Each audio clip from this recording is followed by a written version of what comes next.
Levinson here at Carpets of Arizona, and there's always this question of like, okay, do they really recycle or is it all just going into the dump?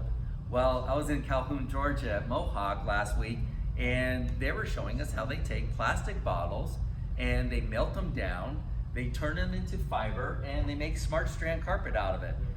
And this is one of the best, softest, easiest to keep clean and take care of carpets that there is. And it was really amazing. They make a lot of it out of the plastic bottles. So if you do want to do your part and recycle, and then come buy some gorgeous carpet that was made from recycled bottles instead of it going into a landfill. You got to come down and check it out. Also see the quality of the carpet too. We had the Back the Blue barbecue for police officers a couple years ago, where they got this dirty with ketchup and mustard, all sorts of things they put on the carpet. And then we just use a hot water extraction to keep it clean, soft, and like brand new. So come down to Carpets of Arizona, check it out. I bet you're gonna love it.